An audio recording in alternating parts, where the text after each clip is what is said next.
Thrust. Oh. Wheeler dealing. Wheel dealing, son of a gun! Oh.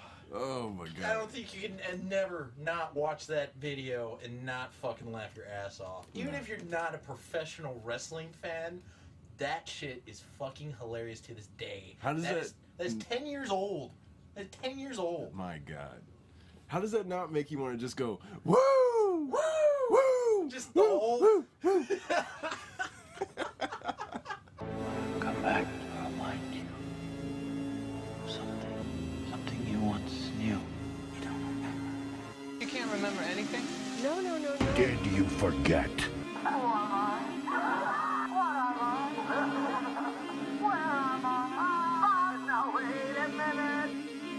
This world is not real. We are living in an artificially induced state of consciousness that resembles sleep. The radio have brought us closer together. Reaching millions throughout the world. To those who can hear me, I say. What? Forget about it. Don't you remember? Got it memorized. What is wrong with you? I can't remember this You shit. don't remember. Why am I not surprised? Don't take it personally. I don't remember what I had for breakfast. Gluten-free waffles, sir. That's right. I don't remember a goddamn thing. Body cannot live remember. Why do I always forget my words when I speak? Drop down. Remember when you remember the time. None of us can remember anything. Just remember. Remember this day. Keep it in mind. Come on. Write this down. Write the words down. Write it down. Come on. Concentrate. Everybody, welcome back to the show. Yes. We're back. He is BJ and I am Gene. That is correct. And this is the show, Won't Remember a Thing. We are stuck in the time capsule that is today, and today is January 18th, 2020. And I can see clearly now 2010s are gone. Yes, they are. And I it already got fucking soon. 2020 vision. Yeah, how many times are you gonna hear that fucking joke over this next, I don't know, decade?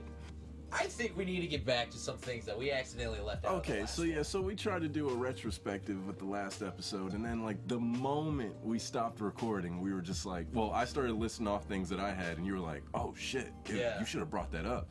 And then you said how you forgot to bring stuff up anyway, so we were like, you know what? Fuck it. We'll recap the stuff that we did not say the last episode, Yeah. and then just move on. Yeah. Because we could sit here and talk about the 2010s for fucking ever. Yeah. I mean, we were foolish to think we could sum up a decade in one episode. It'd have to be like fucking 3, and I don't think we're really committed to talking about 2010 that long. No. But you know who I did not mention who died in the past 2010s? Who's that? Chris Cornell. Dude, I was gonna say, and Chester. And Chester, yes, Chester Bennington. He also passed away this past year, which it just goes like we are losing so many good artists. Robin Williams too. And Robin Williams. But you know, I mean, it's obvious. I mean, and nobody can see what I'm fucking wearing today. No, they can't. At all. Nobody can see what I'm wearing, but Gene can. He's wearing his birthday suit. Yeah, totally. I'm in the nude right now. In our studio with the TV up. You can see right on the screen over here. Just all full nudity. No. There's going to be a lot of homoeroticism this episode. Yes, there will be. Plenty to get to. But no, I'm wearing my St. Louis Blues jersey, which I got last year. Which, I think, I'm pretty sure I told you this, but I'm going to start making it more of a thing where now, at least around my birthday, I'm going to make it a point to go to St. Louis and watch a hockey game. Because, I mean, just last year, and yes, again, Blues winning the Stanley Cup right before the end of 2010 the 2010s was fantastic. Yeah. Fantastic. And I still have the video today. I showed you this video. Mm-hmm. And if people really wanted to chronologically find this from last year, it happened in, it was February of last year when the Blues played the Boston Bruins. It was close right before the playoffs were going to end. And I go to this game. This is one of their huge streak. I'm just happy to go because I hadn't gone to a hockey game since last year. That time was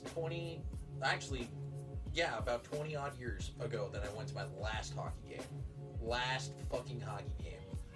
So That's insane. A bit surreal. It's a bit surreal. I don't know if I have, I don't know if I went this deep when I did my sports part last time. People, when I say the Blues season last year was a miracle, that's not a goddamn joke. They were halfway through the season were the worst team in the league. I mean worst team in the league. Worst record. They were just bad. They couldn't win. They couldn't do anything. They fired the coach they had, Mike Yeo. And yes, I will point him out because dude sucked. I did not like the way he coached. We go and hire Greg Berube. This dude took a team at the middle of the season, flipped it around, and they went on to win the Stanley Cup. That's insane. No team. I don't. If I'm speaking out of my ass, I am. But I don't believe there has ever been a team, at least in hockey, that has ever made such a turnaround halfway through the season with the same players. In such a they short didn't amount of change time. anything. Yeah. That's the thing. They didn't change shit. They didn't change shit at all. And they still managed to win with all the same players. They just changed the mentality of the way they played hockey, and it showed. And even now, they're number 1 in the league right now. It's just amazing. And now I can't wait to see what's going to go on 2020. Blue, you're my boy! But you know what's even funnier? As soon as 2020 comes around, everybody's like, yeah, this is going to be a great year. Nothing's going to fuck this up. Except for one person. And his name is Donald Trump. Shocker. Shocker, Surprise people. twist. Shocker, fucking people. But this is the thing I don't understand with this. And again, we don't get super political on the show, but this has to be the stupidest thing our president could have fucking done. And I do not care about, the politician reasons and all that shit for killing the general in Iran. What reason was there? Oh my god. I know they said he was a tyrant and shit like that in his country and he had killed people and stuff like that. If he had, that's fine. Yeah. But, like, he wasn't on the radar. Yeah. He was nowhere on the radar at all coming into 2020. Did anybody and now people are like, oh, we always had problems with Iran. We were always there. But it was never in the news. No. We never showed it. Never televised. And at least not to that degree. Yeah, yeah. You know what I mean? To the point where they take a drone and just go kill the fucker, and then they're gone. And then, on top of that, he tweeted what he was going to do to Iran. Yeah. Let me rephrase that, ladies and gentlemen. He tweeted what he was going to do to Iran. He gave everyone a play-by-play. Literally. Like, if somebody can try to sit there and tell me that this is not his last hurrah, and you know what? Maybe for some reason he does go to the next election, which is in, I guess, October. So we got like 7-8 months until that. And this impeachment's going on. Impeach him. We did the fucking Nixon. Why the fuck can't we do it to Donald Trump? And then you got people who are Trump supporters saying like, oh, look, all the Democrats are wasting taxpayers' money on this impeachment. Are they though? Are they? White people, let me speak to your... No. It's just, it's like, dude, like, what are you fucking doing? Like, what are you doing?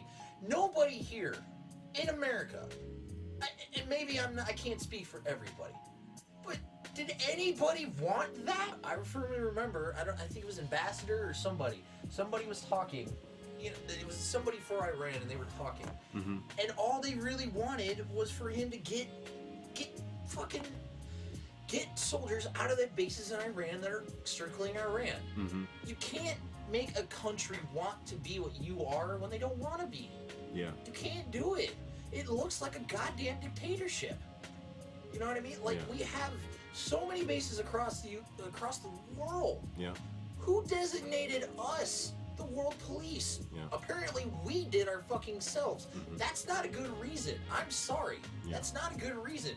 Just because countries, that's the point of the world. Not everybody's supposed to, every country, govern. every culture, it's different. Yeah. It's not all supposed to be the fucking same. If it was the same, this would be the Republican of the world. No, BJ. The whole globe needs to withhold good, wholesome, white American values and sensibilities. You're fired. But, like, he's driving the world mad. I mean, look at this woman, like, really trying to, like, tell all these people how stupid they are Like, for just excusing this man's actions. Like, it's insane. The world community wants to keep Iran nuclear deal. Our allies, the Germans, the French, the British, they want to keep this deal. The world community wants to keep the deal. Let's talk about normal countries. Let's talk about Saudi Arabia. Is that who our allies are? They are the biggest threat to the world community. And let's talk. You're hurting me. You're actually hurting me. I want to ask, do you think these sanctions are hurting the regime or they're hurting the Iranian people? They're hurting the Iranian people. You are making a case for war with Iran. How did the war with Iraq turn out? How did the war with Iraq turn out? Exactly the same thing we did in the case of Iraq. We don't want another war in the Middle East. Let's see. How does Iraq turn out? How did Libya turn out? We have the people of Syria suffering. And how dare you bring up the issue of Yemen? It's the Saudi bombing that is killing most people in Yemen. Yes. So let's get real. No more war. Peace with Iran. Peace to the Middle fucking East. I man. even said it. Like, maybe you came off as a joke in one of the episodes, but I'm like, they don't want peace in the Middle East. They No, don't. you were speaking truth, They even don't then. want And now peace. it's like, you know. This is before all this happened. You know what I mean? Yeah. This is what's crazy to me. Yeah. We were talking about this. This is Yeah. what, November, October? Yeah, it was November, yeah. None of this had happened yet. No. I even fucking called it. They never want peace in the Middle East. They No. never do. No, I said peace to the Middle East is just, you know, a positive message to put out there. It and is. you said they don't want peace in the Middle They East, and you were absolutely right. They don't. I didn't Why correct these- you. No, I know you did. No, I'm not saying, Yeah. like, that's why I didn't correct you, because you're it's absolutely like- right. It's just, I find it baffling that some people are just like, they're just like, they didn't see this coming. That's the thing that's crazy to me. We don't want war with Iran. Nobody does. Well, this diplomat, I don't have his name here, but this diplomat helps explain, like, what Trump did. Yeah, okay. I helped negotiate the Iran nuclear deal, and Donald Trump walking away from it was the worst mistake of his presidency so far. The nuclear deal was about a simple question. How do we stop Iran from getting a nuclear weapon, and how do we prevent a broader nuclear arms race in the Middle East? Well, we had an answer to that question. It was the nuclear deal. Donald Trump now has taken that away from us, and he has no answer, no means of achieving that outcome. You might be asking, why should we care if Iran gets a nuclear weapon? Well, there's a couple reasons. If Iran could hold the United States at risk by having a nuclear weapon they could put on a missile and launch here, this is a country that has its leaders repeatedly chanting death to America.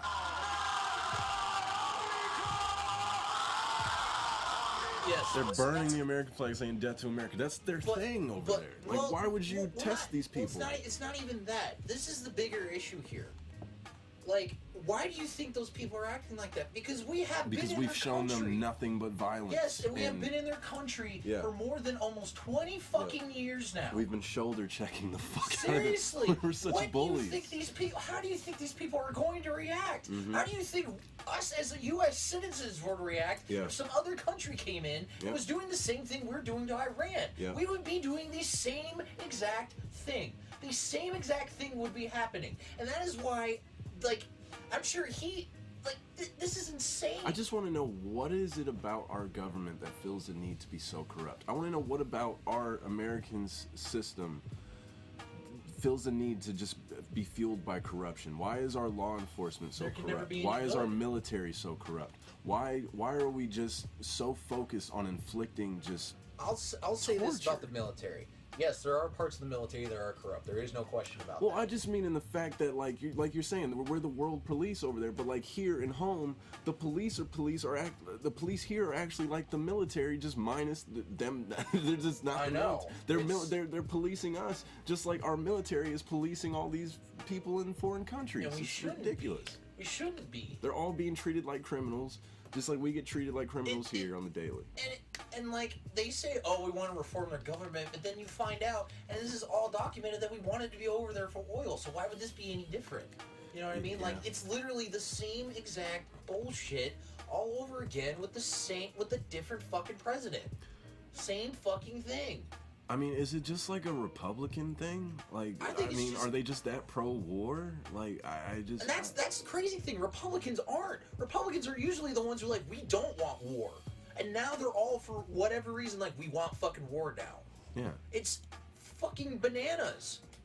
And this is why I also said we shouldn't have just two groups running this country. It's insane that 2 groups for over 200 goddamn years more. 3 if you count the one in the middle that just looks at the other 2 and going like, what the hell are you guys talking about? Yeah, but the third one never gets talked about. When did a third party person ever get elected? Never. Exactly.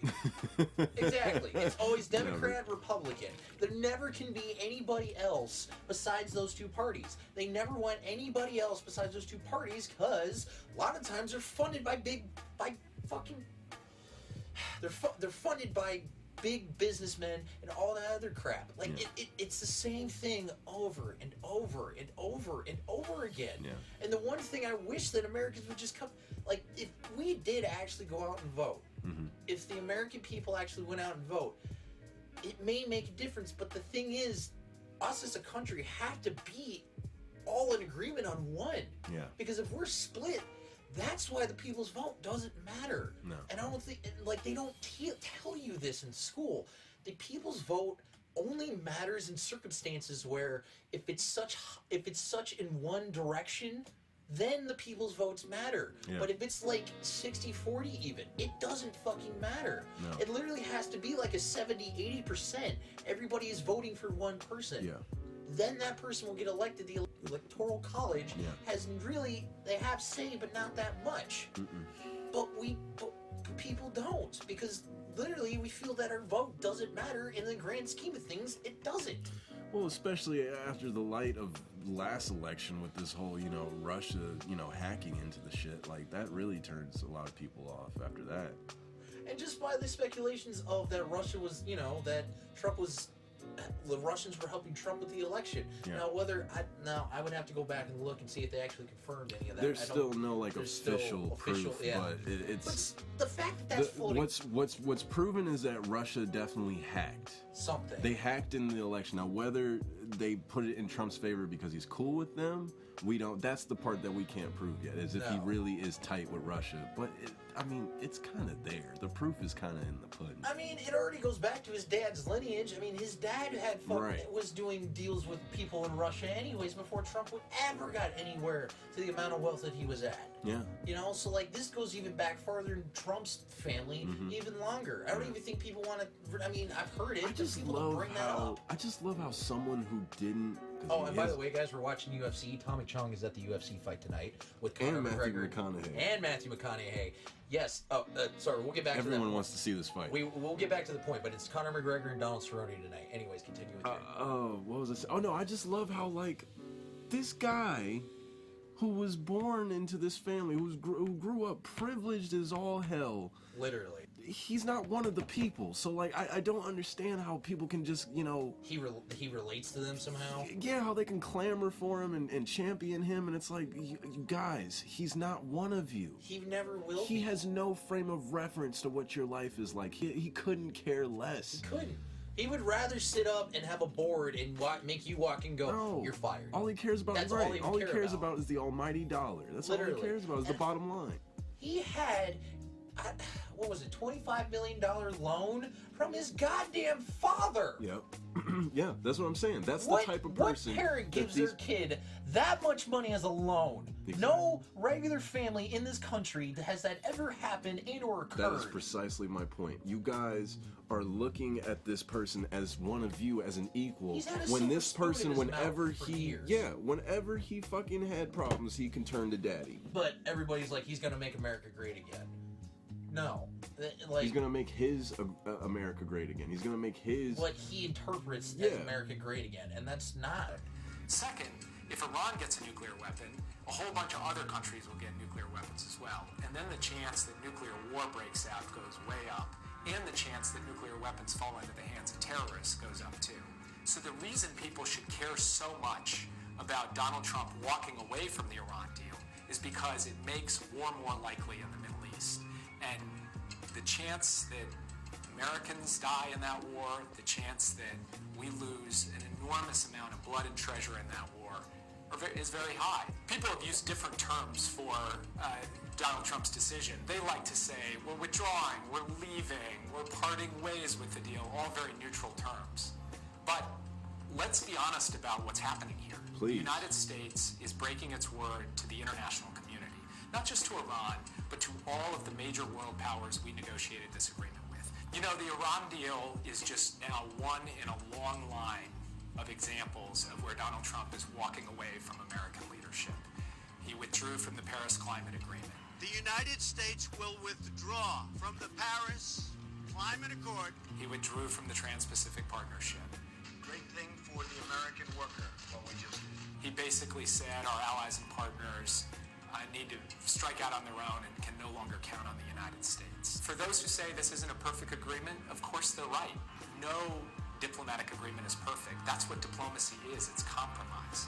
So by definition, we aren't going to get everything that we wanted in a deal like this, but we got everything we need. Before Donald Trump walked away from the agreement this week, the deal was working.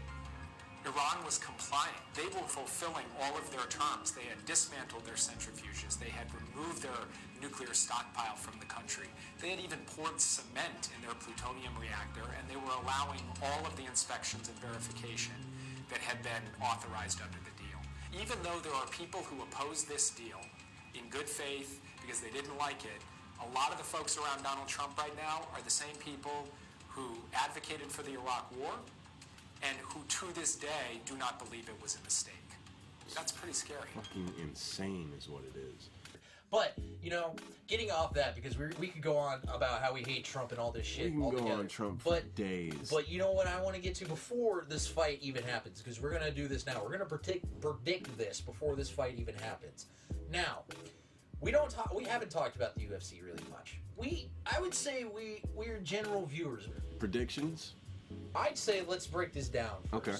Let's break this down. Oh, yeah. You said, yeah. Go ahead. I'm sorry. Now, again, we are not, by any stretch of the imagination, martial arts experts. We are not. And let's just put that out there right now so people are like, oh, well, they said that. We are fans and we are very observant, but we do not know the ins and outs of MMA styles, fighting, we know what we see. So, to put this in perspective, Conor McGregor is now coming back after his whole giant legal debacle, punching an old dude in the face in a bar, all that stuff, kind of falling from grace after being a two-time UFC champion in two divisions, which had not happened since 15? Yeah. Like I thought GSP was the last. No. It was BJ Penn trying to go for the belt, but he lost that fight against GSP. That's what that was. That's what that was. Yep. That was the last time that they tried to have a double champion. Yep. I think Daniel Cormier had won. I don't think he had won both titles. No. But he has won the light heavyweight and he's won the heavyweight. And went to the other. Yeah. Yes. I remember that. He is a two-time champion, not at the same time. Yeah. So Conor McGregor is the only one in history, and again, kind of falling from grace a little bit after this. But my thing is this. I think there's some people who are like, oh, he's not going to come back in fighting shape. He's not going to be ready for this fight. Yada, yada, yakety, schmackety, all this stuff. They are fighting at 170 pounds. And I don't know if you people realize this. Conor McGregor walks around at 170 pounds. When they cut weight in the UFC, they're cutting dramatically cutting weight. He was not a flyweight. He was not a lightweight. He was none of those things. He cut so much weight that he got down to that. He walks around at a comfortable 170 just by himself. So this fight is at 170. I honestly think you're going to find a much, scary to say, a much tougher and scarier Conor McGregor, because now he's not compensating for losing muscle mass and or energy by cutting weight. He is literally at his weight, and he's just at the peak performance now, so he can just go balls to the wall. Yeah, he's ready to he's just ready to have someone point and say, sick him. Fight. Yeah. But on that same token, Donald Cerrone Now, all-time leader in wins, all-time leader in knockout wins in the UFC. This dude has been around for so long and has put people down. Now people are like, oh, well, he's got 13 losses on his record. Okay, you also want to look at how Donald Cerrone actually fights. Donald Cerrone takes fights when he, let's put it this way, he may have a fight and then he'll accept a fight 3 weeks later because they're like, we need somebody to fight, and Donald Cerrone is up for that goddamn challenge because he said it. He'll fight anybody, anywhere, any goddamn time, does not matter when. I'll do it. He'll do it. And he's been the UFC staple man for years. If they need somebody to fight on a card, Donald Cerrone's there. Whether win, lose, draw, whatever, Donald Cerrone is there to fight. Now, Donald Cerrone is a goddamn monster. He's a... You ever see a dude's leg kicks knock a motherfucker out? That's Donald Cerrone. Donald Cerrone will knock you the hell out given the chance. But I don't think this is going to end in the first round like I think a lot of people expect this to. Really? A lot of people are expecting this fight to end in the first round knockout by Conor McGregor. I'm one of them. I don't know. That's what I want, I guess. Of course, it's what everybody wants. They want to see the notorious one get back on top. Yeah. I mean, even for people who hate him. Yeah. And for those people, I say this. He's a guy you love to hate. It is, but he backs up his shit. Yeah. Like, for the most part. For the most part. For the most part. But, you know, there has been many fighters in history that have been able to back up the shit talk that they say, and then they go out and win the fight. The last one I can really think of was Anderson Silva. And Anderson Silva was a goddamn monster. Yes. Monster for years. Even when he lost the title. When he lost the title to Chris Weidman, everybody still was like, it's a fluke. It's a fluke. There's no way. Because he was the definition of a man. fighter. Yeah. The man. Yep. All you have to do is look up that straight front kick on Victor Belfort right in the goddamn face and just knocks him out. Dana White said, I believe, I don't care win or lose, I believe he's the greatest fighter in the world. But I would make an argument that my argument is GSP. Because I'm a GSP just fan. I would honestly, it's so close between Anderson and GSP for me. Like, that's fair. For the top. I see that. You know what I mean? I would say John Jones, but he's still fighting. So, yeah. You know what I mean? I honestly think this fight, it will go into the bonus rounds. It will at least go to 4 rounds. Wow, okay. I don't see these guys not getting knocked out that early. I feel like there's too much pride on the line to where they don't want that to happen. I hope you're right, because I want a show. Everybody wants a show. But I just, I don't, of course, like I told you, I would love for McGregor to win. But honestly, I'd be okay with either of them winning. And I don't know. I don't know which one will win, but I see it ending in the first round. These guys are too hyped. They're too prepped. They're just ready to attack. Fight. I feel like if this ends in the first round, I feel like it just put a little tarnish on this fight. Yeah. You know what I mean? Like, this fight gets hyped so much. Yeah. And then but that goes for like knocked out in the that's first round. pay-per-view for you, you know? You fucking you wait like months and months, and then the night finally comes, you watch all the pre-fight stuff, and then finally the main event comes, and 30-second knockout. But I honestly do feel that I had to give this fight to Cerrone. And this is just me being the guy on the other fence. I love McGregor to death. Sure. I do. But I want Donald Cerrone to win. I really want I want to see Donald Cerrone be champion one day. I was going to say, McGregor has had his reign. He's had his day, you know. Maybe not to the pinnacle or the fullest that it could have been, but he's definitely had his time in the sun. For a long time.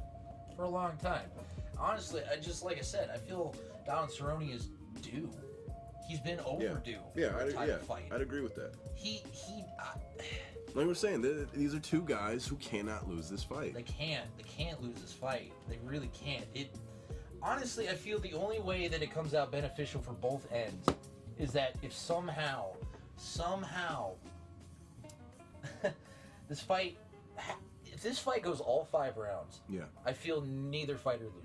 No. In this scenario. I'm right there with you. If this fight goes at least 5 rounds, goes all 5 rounds, no knockout, no nothing, I really feel even if no matter who loses, they'll be in good shape still. Yeah, I will be applauding and I will be so stunned. Dude, if they go the distance, then fuck. That's one for the books, man. And then it comes to this, and again, we were even hyping. I know we're hyping ourselves up for this, but I just want how this to can be a you good not? fight. With how many celebrities are here, when was the last time you saw a UFC with so many freaking celebrities waiting to watch a fight? We've seen so many at this one already. Yeah. They showed Matthew McConaughey. They showed freaking.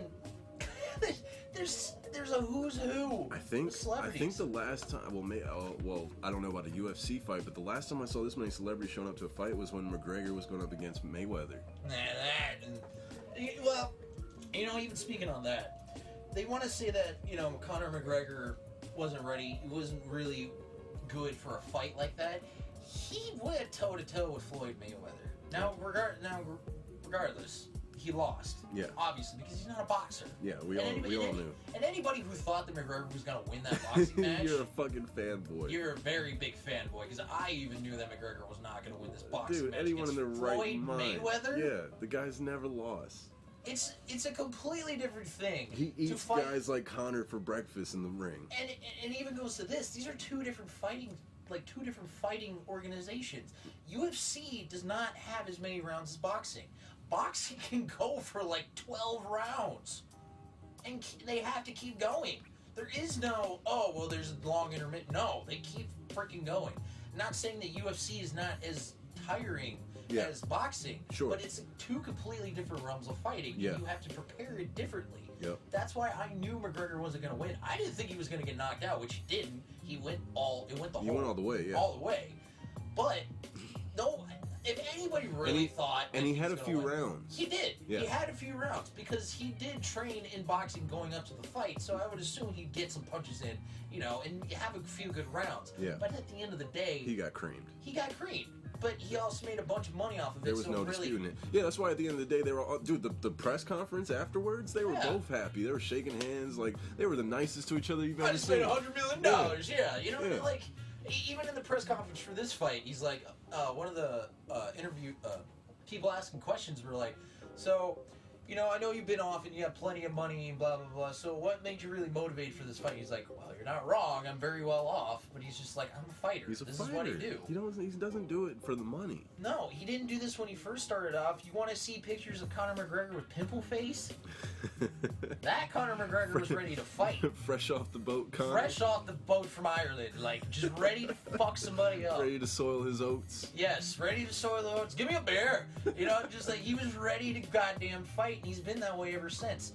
Yes, the people he lost, you have to look at the people he lost to. He lost to Nate Diaz, I think, and not even giving him an excuse, but I'm not really sure he gave Nate Diaz much credit going into that fight. As a lot of people didn't. And also, if you didn't, honestly, in my opinion, you're kind of stupid. Yeah. Because if you know anything you haven't been watching the kid. No, obviously. You haven't been watching MMA for that long. The Diaz brothers, Nick and Nate, are goddamn monsters in that octagon. Vicious. Insane. Nobody thought he was going to tap out Conor McGregor. He has blood coming out of his face, and Nate Diaz still taps out Conor McGregor. Now, again, Conor McGregor does have a rematch with him, and he wins that rematch because he was prepared for Nate Diaz. You would hope so. I love that Mayweather used that against Yeah, Conor. like, you lost Don't let Nate me Diaz. call Nick so he can make you tap again, you hoe. Right. It was Nate, actually. Oh, I said Nick, huh? You did. Yeah, Whatever, they look the same anyways, whatever. Yeah, but also, and Conor wasn't that much of a technical fighter back then either. No, he can be. Yeah. Like, I think even Donald Cerrone said it because a guy asked him, it's like, so what do you think are going to be your best preparations to, is it going to be your jiu-jitsu game or what is it going to be? And Donald Cerrone stands up and is like, if you guys think for 1 second that this man across the table does not have any jiu-jitsu skills at all, you guys are insane.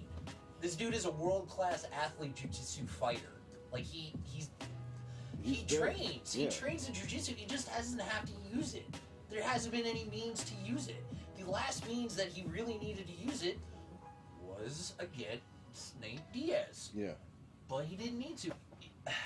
I have a strange feeling that if Conor McGregor does win this fight, I feel bad for people in the welterweight division. I really do.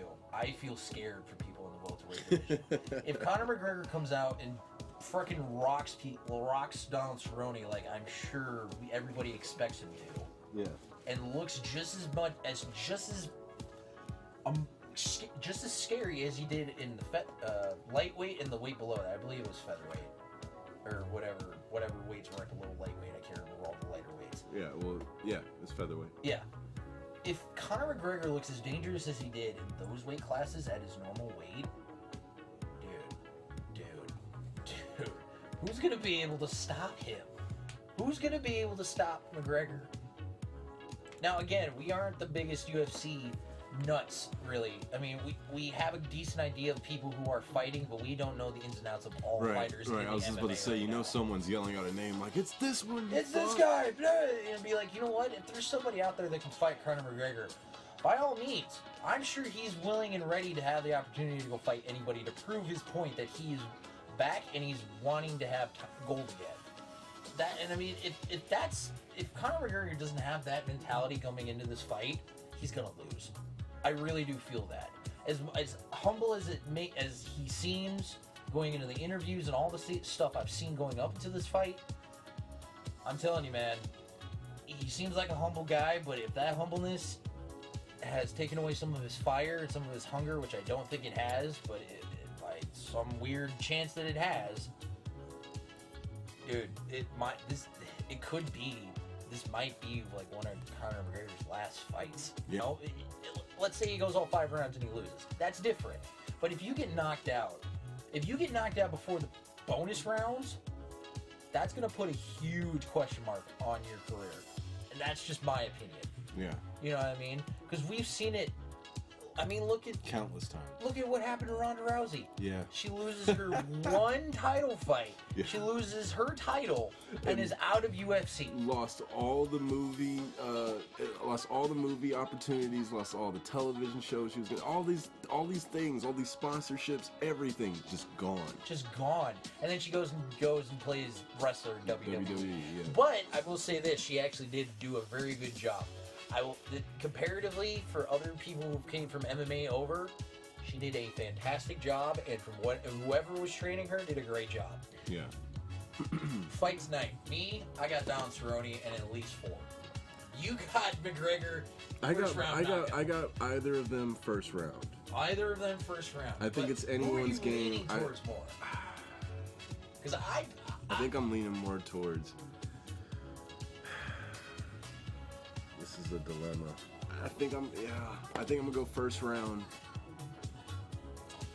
First round Donald. I think that's what I'm gonna go with. All right. Because McGregor can get a little blinded by his arrogance. Can, but I mean, it hasn't hurt him really that much. It hasn't, but there's been times where it has been his downfall. It has. And as prepped as I know he is for this fight, I could just see him getting a little ahead of himself and feeling like he's doing some good work, and then thinking he's tearing him down when really it's just gotten started. Right. And next thing you know, he's down for the count. I'm gonna be really upset if both of us are wrong, and if for some crazy reason Conor McGregor doesn't even knock out the dude, he somehow submits Donald Cerrone. Right. Just and out of some the random awkward, blue. Yeah, just some random weird little submission that he decided to pull out of his ass for this fight. You know what I mean? You guys thought I didn't know how to submit somebody. Well, look at me now. The king is back. Submit this bitch. Yeah, submit this bitch all the way to the bank. So we will probably give you a live update on this fight if we're not done with this podcast. Right. Yeah, if we're not done. Here, going on some other random shit. So everybody knows the classic cartoon Recess. If you have not watched Recess as a kid, well, somebody tried to make a live action movie of it, and it's 12 minutes long. It's 12 minutes long. It's not produced by Disney. Yeah. It's produced fan-made and all that. It's called Third Street? Yeah, it's called Third Street. This is just a little weird to me. I mean, I haven't really sat down and watched the trailer. Apparently they have all the same characters, everything. But can they just make an official movie of the goddamn thing? When is the remakes of movies gonna stop? Bro, they're making a live-action Rugrats movie. What? Yeah, and the Rugrats are CG. What? Yeah, bro. Here, they released an image. There was word about this I want to say late 2018, and there hasn't been any word since. So I wonder if the project's dead. But look at how Chucky looks. They released an image of Chucky. Whoa, whoa, whoa, whoa, whoa! What in the fuck is that? They massacred my boy. He looks like a human mixed with a hamster. What the fuck did they do to him? They gave him like Dumbo ears. I have so many questions. Yeah.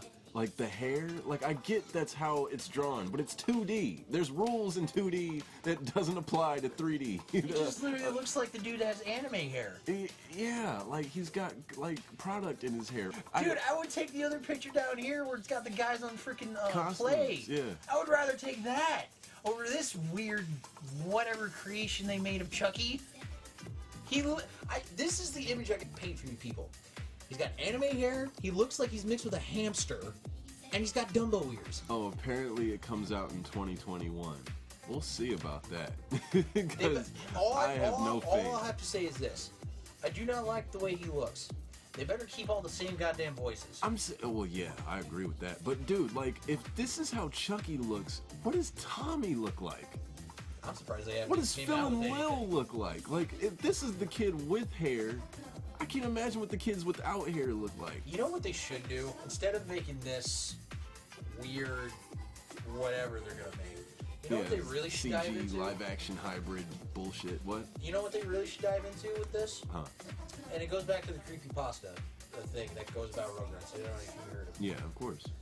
They need to make a movie about that. I would be down.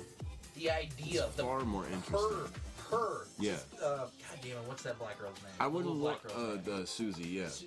Susie. Yeah. Yeah, Susie. Because for those who don't know, the story, the dark tale behind Rugrats, and who knows if this is true or not, but the so-called dark tale behind Rugrats is that the black child Susie, in real life, it was loosely based on her real life, where she had a friend of some sort, or some girl. I'm pretty sure it was still Angelica. Like some girl who lived in her neighborhood who was Angelica, or at least Angelica's based on. And she had mental problems and delusions, and she would talk to the, or she would create a fictitious narrative for the people who were really in her life. Like Tommy was a stillborn. He was a stillborn baby. Yeah. That's why you always see his dad downstairs making toys all the time. Up all night making toys for his son that he never Phil had. And Lil. Phil and Lil were. It was a miscarriage. Miscarriage. And Yep. she didn't know know the gender of the two, so Yep. she just made twins. Made one of each. Yep. Chucky. And Chucky, I don't remember. I want to say Chucky's mom committed suicide. It was something to that extent. And and basically, no, this is what it was. No. Because his mom did die in a car crash, but Chucky was in the car too. Chucky died in the car crash with her. Yes, that's why you see his dad always frantic every time he doesn't know where Chucky's at. Yes. And then Dill was actually supposedly beaten by Angelica because he wouldn't stop crying, and that's why he's got the deformed head. Yep, that's right. So then the Chinese baby who comes in, that was a representation of, because didn't he like remarry and that was remarried a prostitute? Yes, that's right. Who wanted her citizenship? Yes, yeah. That's what it was. Yeah. So and then Angelica then later on got committed into some mental hospital, I want to say, and then that inspired young Susie to grow up and write about Angelica, and then turn it into a kids cartoon. and pitched it to Nickelodeon apparently. But you know how trippy just to think of that is? Wow. I'm sorry, we're just watching this. Holly Holm actually won the fight. Wow. Holly Holm actually won. Wow. But I mean, like, just reading into that and then like actually going back and watching it, a lot of the stuff that goes on in the show makes a lot of sense. It really does. Like she would tell the babies to do something, and then the babies would go do it. Now, granted, they're babies, and we get that.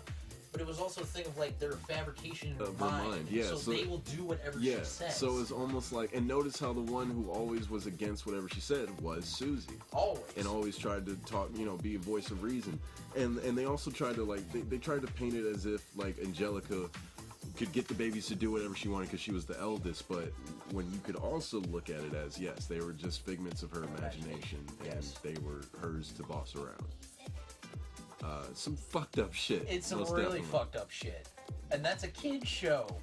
I would be interested in that. Whether that's real or not, I would, if it is, I would be more interested in that. And then, let's go even a little bit step further. If that is real, where's the real Angelica now? What is her life now? Still locked in a padded room? I mean, maybe. She possibly could be. We have no idea. And we don't even know if the Susie character actually still goes and sees her.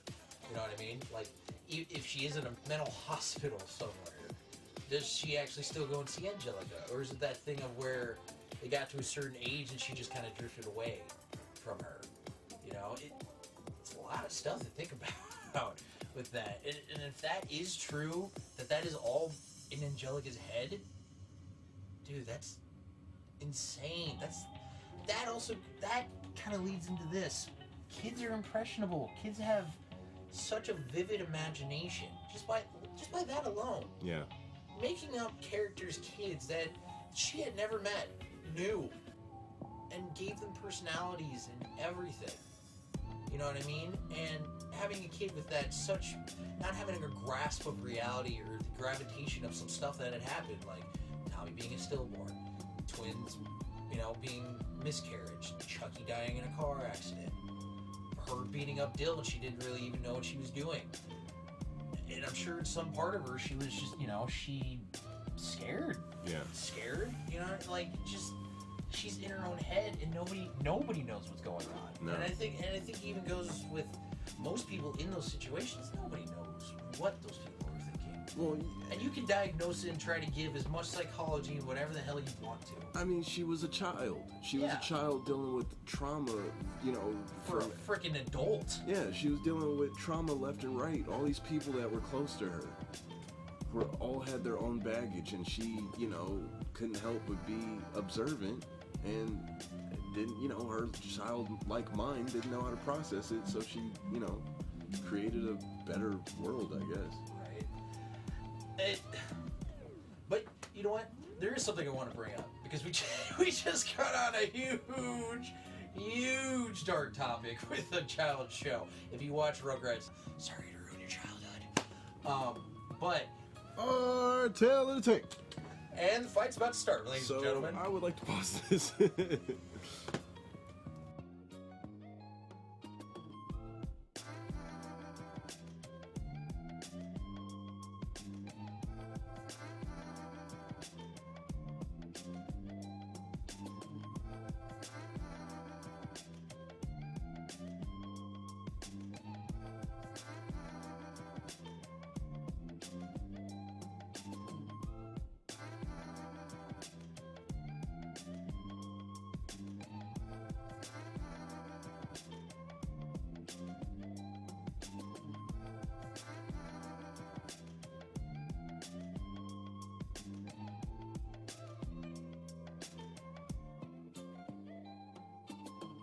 We're on now. I can't even talk. I'm sorry. Oh my god. We paused the recording. I told you. We paused the recording. My head hurts. We paused the recording to watch the fight. And people, this fight doesn't even last 10 seconds. Oh my and god. Off the jump, Conor McGregor, I don't know if he went for a flying knee. Yeah. Or what He went for like a Superman punch. Something. And then like his shoulder ended up hitting the Cowboy in the nose. Right in the nose and breaking his nose, making him bleed. Dude. But that's not what knocked him out, no. Dude, what did I say? Conor McGregor walks around at 170. Yeah. I like you. I feel sorry for anyone who has to jump in that ring with him at his weight. Oh my Because that's God. exactly what will happen. It's the easiest fight for him.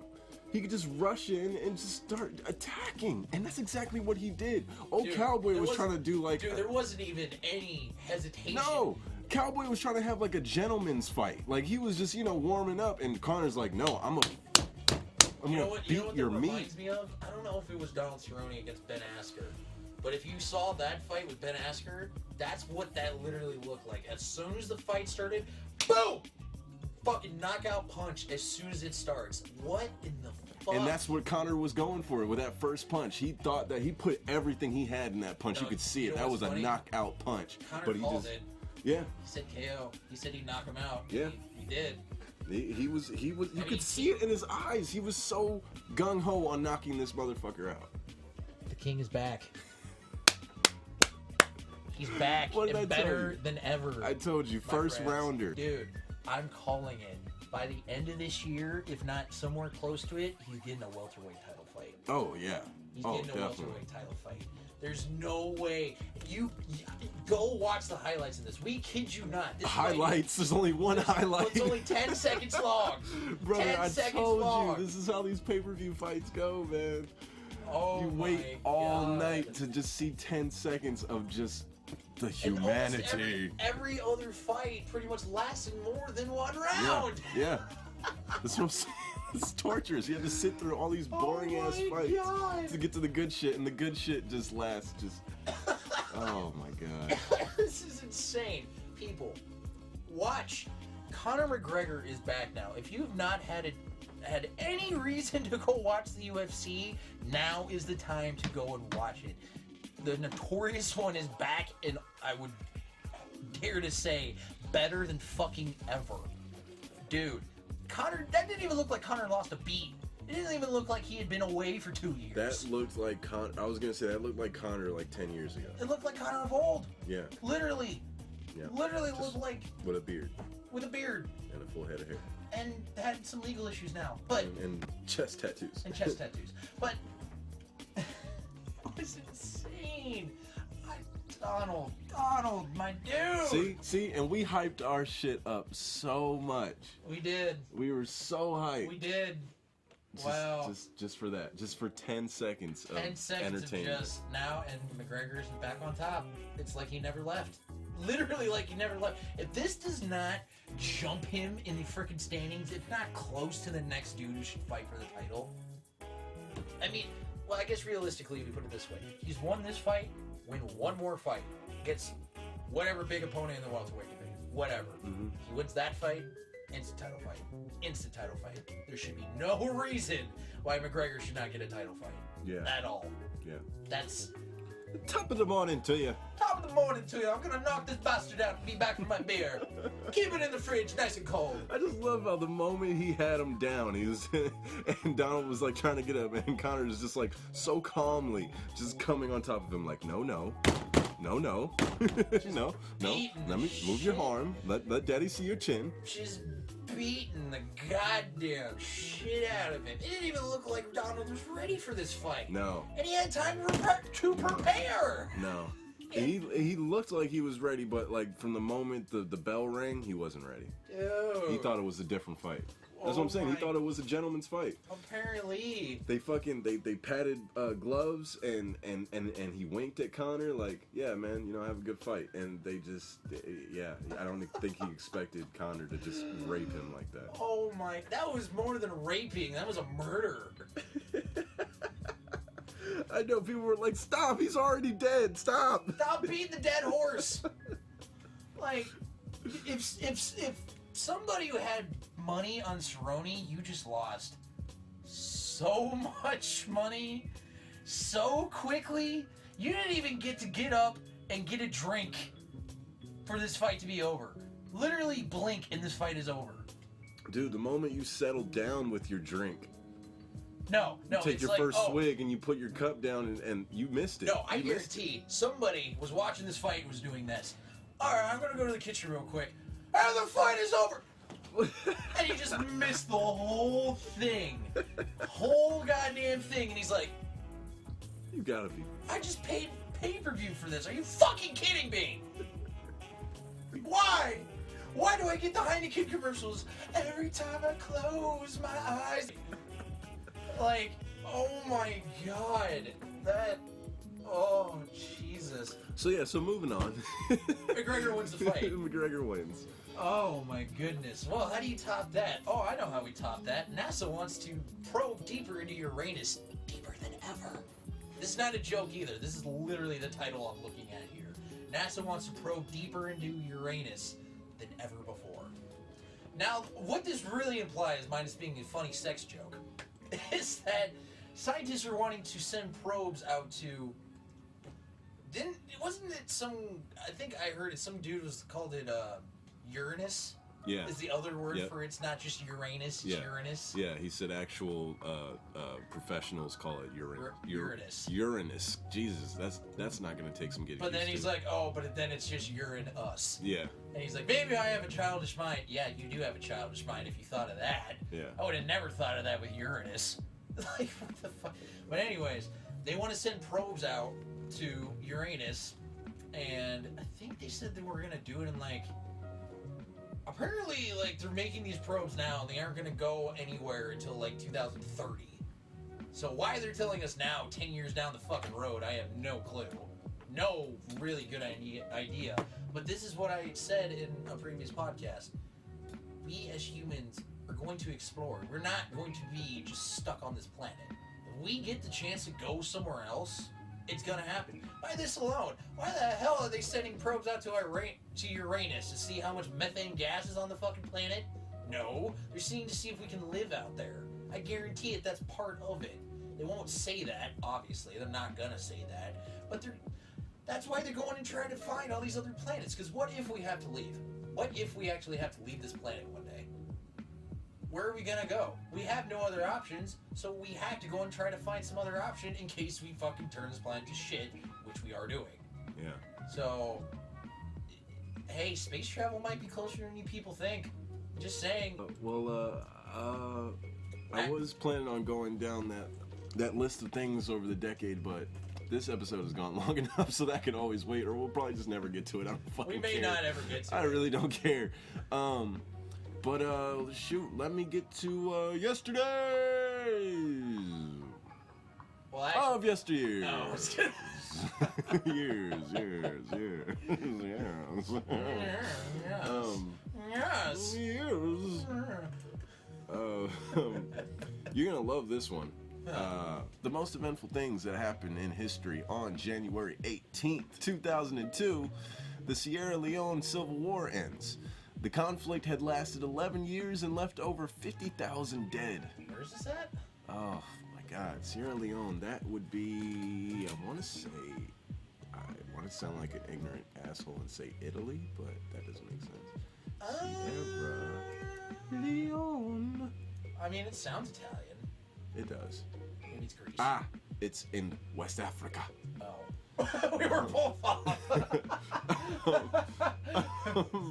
Anyway, so yeah, that Civil War ended after 11 years, my God, and 50,000 dead. Shit. Then 1997, Borje Ausland becomes the first person to cross Antarctica. You gotta say it with like a real German Ausland. Ausland. Borje Ausland. Yes. Becomes the first person to cross becomes the first person to cross Antarctica. My God, I'm getting. Your Aunt Rita. What? Yeah. I got Uranus on the mind. The first person to cross Antarctica alone and unaided. The Norwegian polar explorer walked 3,000 kilometers. That's 1,864 miles across the Earth's southernmost continent. You know what's crazy? I actually did see this not too long ago about this in particular.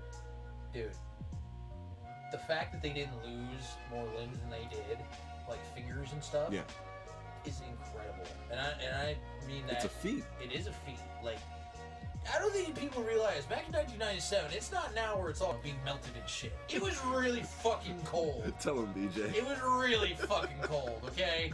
Yes, it's still cold now, but we're losing a lot of it, okay? The fact that he managed to walk across all of Antarctica and not die is pretty fucking impressive. It's almost just as impressive as a dude going all the way to Mount Everest for the first time. I'm not talking now, because now there's fucking feces and dead bodies everywhere for now. Garbage everywhere. Just filth. Just filth now. But, like, it's that kind of feat. Like, that first guy to make the Mount Rushmore, it's on the level of that. Like, nobody is ever gonna do that. Nobody should! Yeah. That's crazy! You know what? Let's make a trip to go across Antarctica. Yeah! Let's do that! Yeah! What equipment do we need? It's over $500. Let's buy it anyways. Yeah! Like, who has the thought to go walk across Antarctica? Just on a whim. Hey, you know, everybody wants to be the first to do something, you know? Yeah, I'm sure. Even if that involves suicide. 1943. 1943, insurgents in the Warsaw Ghetto take up arms against the German oppressors. What? The German oppressors! This led to the Warsaw... Did Hitler have a cold? I have phlegm! Nine phlegm! It comes for thee! I will yell all my speeches so my phlegm will shoot out my esophagus. This led to the Warsaw Ghetto Uprising, the largest single revolt by Jews during World War II. Good on you, Jews. Show them what's for. Way to go, Jews. You get a high five for that one. Yeah, high five, Jew. We're so awful. 1919. The Paris Peace Conference opens. The aim of the conference was to set the peace terms after World War I, resulting in the signing of a treaty. And his name is Versace. 1886. You ready for this? Jesus fuck, okay. 1886, people. Today, modern hockey is born. Woo! The foundation of the Hockey Association in England formalized a modern version of the game that had already been played in ancient times. But we're talking modern, baby. And you know who perfected it? The Canadians. Fuck you, English people. You don't know how to play hockey. Way to go, eh? Way to go, eh? You got the puck right in the goal, eh? I almost said right in the hole, eh? Right in that hole. In the specific hole. Watch out for the moose, eh? Back when they used moose antlers for hockey sticks. Did they really? Oh, I was gonna say. They might have, but I don't know. I was gonna say, you still reading that? They actually... Born on You have to get the biggest one. If you don't, it does not give enough fly off the puck. You have to get the ball. You have to get the alpha. That is the only way you get a good hockey stick. And you have to kill him in front of his children, so it gives the stick that much more power. Don't forget to put maple syrup in your hair, eh? It keeps it out of your face, eh? You may get a little sticky, but your hair will be nice and slick back the whole game, eh? Don't worry about sweat going in your eyes, eh? You'll be able to keep your eyes on the puck and not so much your hair, eh? Deaths on this day. This is gonna make me sad. Well, not this one. 1956, Constantine Pats, whoever the hell that is. Or I know who he is, I just don't know how to pronounce his name. Constantine, I have no problem with, is that last name, sir. Estonian politician, first president of Estonia. Fuck you, Satan. Sorry, what? First president of Estonia. He died today, 1956. 1952, this is the one that made me sad. Curly Howard. That's Curly from the Three Stooges. The man that coined "sweatingly," and I use that all the time. I'm surprised I haven't said it on the show.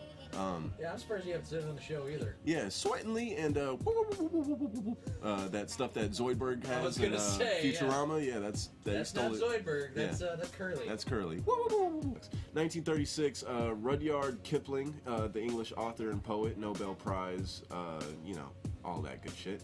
And 1862, John Tyler, American lawyer, politician, 10th president of the United States. Died today. And that is the most eventful things that happened in yesterday's of yesterdays.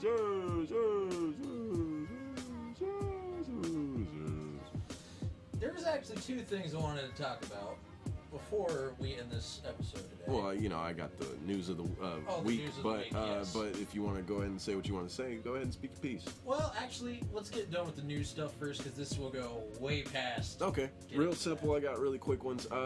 First up, apparently there's some virus called the coronavirus in what, do people drink too many Coronas and they get drunk all over the fucking place? The coronavirus in China. It was said to hold on. It's not a very lethal one, but it has killed 2 people, and there was 45 cases known and reported. But it actually turns out that it's actually more estimated to 1,723 people were likely to have been infected by just January 12th. And yeah, only 2 people have died so far, but yeah, it's contagious apparently. So China, not like you don't already have enough on your plate. Watch yourself. Give it to your leaders, infect them and kill them. Bring me to your leader. No. Right in his face. Moving on. We are losing 36 million trees annually. What else is new? Yeah. I mean, I'm not downplaying it. That's bad. No, no. I mean, go figure, right? I mean, trees are being chopped down every day. I mean, thousands of them every day. So, right. So who's surprised? But just so you guys know, the number is there was a 1% drop since the 5-year span of 2009 to 2014. Now, from 2014 to now, it has not dropped, and we are annually. Every year losing 36 million trees in U.S. cities, in urban and rural communities over the 5-year period. Yeah, so the whole world's going to shit, and we're to blame. And this is why we don't want to stay on this planet. Yeah. A 14-year-old girl was kidnapped by 3 men and used Snapchat to alert her friends. At least Snapchat's good for something. The girl met an Albert Vasquez, 55, in Capitola on Tuesday. Can I speak of something real quick? Sure. Why the fuck would you go meet anybody with a first name Albert? And last name Vasquez? Albert. Oh yeah, I'm gonna go meet with Albert. And he's 55. Like, hey, I'm fed up. No, you don't go meet anybody named fucking Albert. Hey, I'm gonna rape you. I'm gonna rape you. Yeah, and 55. He was 55, and they met in Capitola. And Vasquez gave the girl drugs, and she became incapacitated.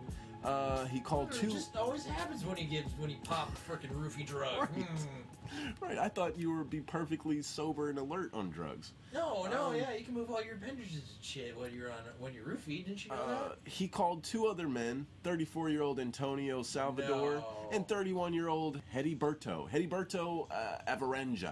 Avarenga, whatever the fuck. You need to go talk to your mother, dude. To help move the girl in the vehicle. Then sexually assaulted the girl in the vehicle.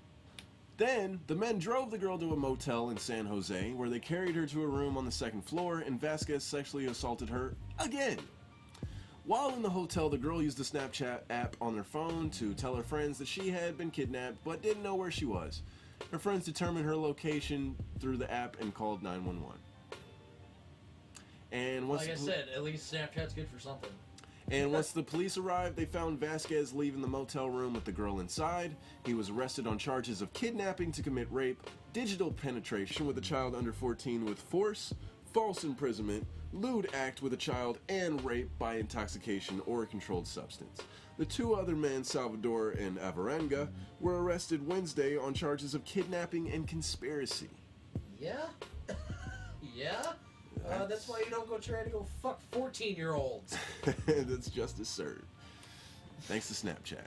Yeah, thanks Snapchat. The so one kids, good thing you've ever done. Millennials, stay attached to your phones. But Isn't that the opposite of what we want? I was gonna say, but I don't need to tell you that. You're gonna do that otherwise. I was gonna say you're already doing it now. You're already looking at your phone now. Somebody just texted you. You're looking at a funny meme right now. You're taking a selfie. You're taking a selfie of yourself with the killer in the background with a knife right in front of you, and you just don't see it. With his dick up your anus. Right there. Right in the anus. A dog gives birth to a green puppy now named Hulk. And here's the science behind it. Yeah, there's been this puppy that's been the talk of the town for the past week. If you guys didn't hear about it, he's not green, all right? He's like yellow, all right? People are arguing that he's a yellow-green tint. Some are saying he's a green-yellow tint. I'm saying go fuck yourselves. He's yellow. Gypsy, a white German Shepherd, gave birth to 8 healthy pups last week, and one donned an incredible coat of green fur. Supposedly. And they took him to a vet, and the vet's explanation was simple. Poop. Each puppy is located within their own sac in the uterus, and the sac is full of fluid. If they have meconium in that sac, it will actually stain their fur. Meconium is an infant mammal's first stool. The color is temporary and goes away as the puppy gets bathed or cleaned by the mother. So, naming him Hulk is just redundant. You'll just be naming him over a false memory. Like, remember when our puppy was green? No, he wasn't green. He was covered in shit. His own shit at that.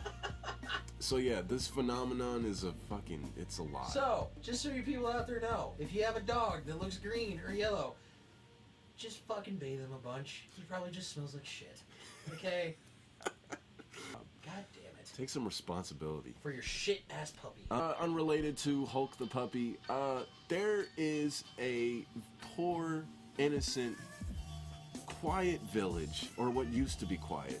There's an alpine village of Hallstatt, and Hallstatt is nestled in Austria's Salzkammergut mountains.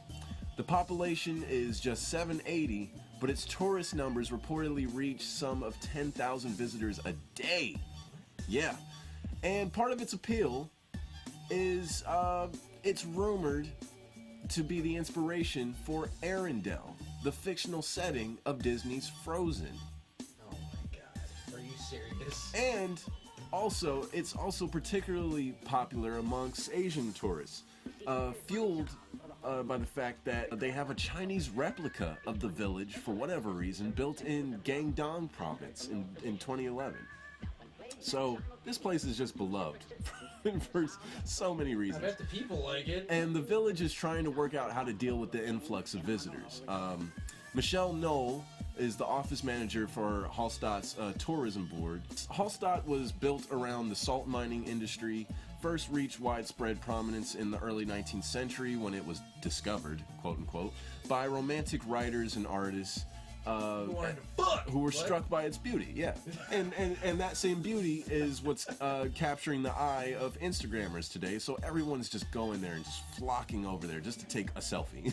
And that's it. Take the one selfie and then done. We're done here. That was a whole week worth. Now we can go home. The first Frozen movie was released in 2013, but the village has been balancing on the edge of the breaking point for some time. In 2017, the village was employing bouncers at churches just to stop tourists from disturbing the services. In November, Peace be with you. Don't fucking do shit. Peace be with you. Keep moving. Nothing to see here. My fellow brothers and sisters, please ignore the tourists outside that are taking all these photos of us because they're fucking weird. In November 2019. And keep tapping on the glass for freaking animals while we're just trying to go to church. And keep throwing food at us like we're cage animals. Like, oh, you guys look hungry. You want some bread? Oh, shit. What are we doing? We can capitalize on this. Invite them in. Invite them all in and charge them. Charge them all money. Say donations are greatly accepted. In November 2019, a fire wrecked some buildings. A good chunk of buildings on the waterfront of Hallstatt. The mayor warned tourists against visiting. They didn't care. They came anyway. Oh, come on. You really think you think tourists are really going to care? They had to work to fix the damage, and therefore it was better to have less tourists here in Hallstatt, says Noel, the manager of tourism, such and such board. Still, she says many came anyway. They wanted to see the damage. So the mayor officially said that it would be great if they just don't visit until the damage is fixed. Like, so bluntly, before I advise, now I'm telling you, you're not allowed. So put it bluntly, fuck off for a while, would you please? Yeah, will you? The situation with tourism is very controversial. It's equally a blessing and a curse for the locals. On the one hand, they have a large profit from tourism, but it comes at a cost of privacy and comfort, says Noel. Shit. But the first step to making this a little bit more comfortable, implementing a new bus system in May 2020. It will, she says, reduce the number of buses and also the number of guests here in Hallstatt. The buses will book a slot in advance, and then they can visit Hallstatt. Buses who have a booking at the town, either an overnight stay or ship cruise, a visit in a museum, get preference. There have been reports of angry Hallstatt locals feeling driven out by visitors, yeah, saying it's difficult to stay in a town which is treated as a theme park.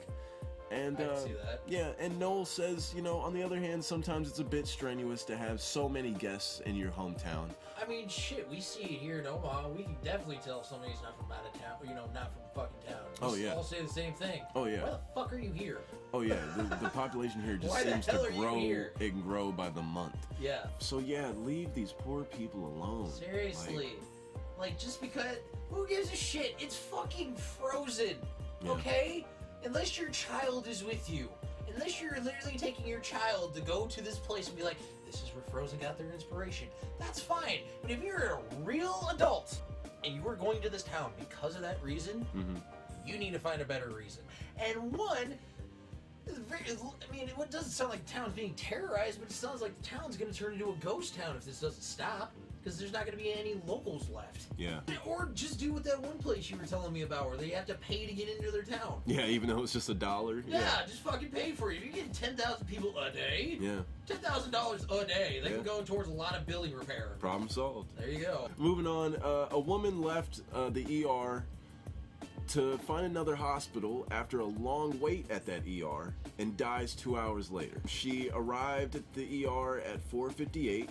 And then at 7:27, she then got fed up with waiting for about two and a half hours. Decided to go look elsewhere. She calls her sister. Her sister picks her up. At 8:39, that hospital then called her to check up on her. 2 hours of fucking waiting. Right, and by that point, that would have been damn near 4 hours, like 3.5 hours that they called and checked up on her. And then. Dipshits. And then she arrives at the second hospital at 9:07 and collapses, and she was unresponsive and was pronounced dead minutes later at 9:25. They say what? And the family just wants to know why the first ER did not get to her quick enough as to what happened to her. The cause of death was hypertensive cardiovascular disease, and the manner of death was natural. Isn't that a heart base or is that lung based? Oh, well, cardiovascular, so I would assume heart base. I mean, yeah. Well, actually, I'll look it up. Let's see. That hospital better not give any fucking explanation other than the fact of we had too many people. So basically, it's just high blood pressure. Really? Yeah, she was suffering from high blood pressure. Wow. Yeah, that was the thing. She went there. Oh, she was 25, by the way, mind you. Yeah, she was only not old. This she is was like our age. only 25, and she went there because she had chest pains and shortness of breath. Yeah. So. Yeah, I bet that hospital feels fucking shitty. Tashana Ward was her name, and may she rest in peace. Yes, she may. And this may was that family get a fucking good settlement. I mean, money can't take away a death, but you guys better do something for that family, because you guys literally royally fucked that family. Maybe not royally fucked them, but you let one of their family members die because you couldn't get to her for whatever reason. It happened in Milwaukee, so yeah, so. And I mean, what does that even say about our, just our hospitals and stuff? I mean, granted, maybe they thought there wasn't anything wrong with her, and maybe within their right, maybe they thought that, they figured, oh, you're young, you can sit there and wait while we tend to more important patients. Yeah, and this is why you don't take that stuff not seriously. Like, that is a huge issue. She probably would have been saved if you actually saw her, like, in the first hour of her getting there. Yeah. They could have prevented. It was just high blood pressure. That's literally a quick, simple fix. But anyway, unrelated to that, 6 tourists arrested after feces found at sacred Machu Picchu temple. They really had to take shit. 4 men and 2 women entered an area within the Temple of the Sun, a temple built by Incas to host ceremonies, and left a huge ass deuce. Yeah, they were at the famed Inca Citadel in Peru, and Darwin Leon, mayor of Machu Picchu district, says that the arrests were made because the group attacked the local heritage. And when he says attacked, they shat all over it. The 3 Argentinians, a Brazilian, and a Chilean, and a French woman make up the group. Local media reported that all the tourists were aged between 20 to 32. I spit on your temple, patooey, and I shit in your temple too. Yeah. Yeah, they were aged from 20 to 32, so clearly not the most mature people in the world. Apparently not. Not the most Why did they think in the Temple of Sun was the best place to take a shit? Like, nobody thought that they wouldn't see a shit in the Temple of Sun? And over here, you can see a pile of shit. Oh. Who put this over here? I wonder what happens if the sun hits my shit.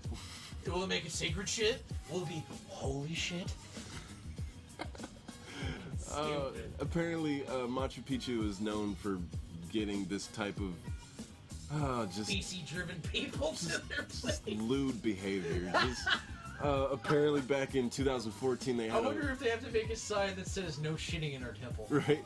Apparently, back in 2014, they had a bunch of accounts of people showing up naked and taking photos. Who's ready for an orgy? Yeah, just posing for photos naked at Machu Picchu, just thinking they're just the funniest people in the world. Those were it says those were usually the likes of Canadians or Australians. Damn, they just called them out. It's Canadians and Australians mostly. Well, I wonder this. Before they even get to the temple, do they have their clothes on when they're getting there, or are they just fully naked by the time they're just getting there? Like the whole ride. Yeah, the whole ride, they're just balls naked, just like balls hanging out, just everything. It's like, all right, we're gonna go see the temple, just balls swinging everything. Oh, this is what we came here for. And everybody's just looking at them funny, and they're just like, what? We wanted to experience the temple like they did. It could be worse. They could have orgies in the temple.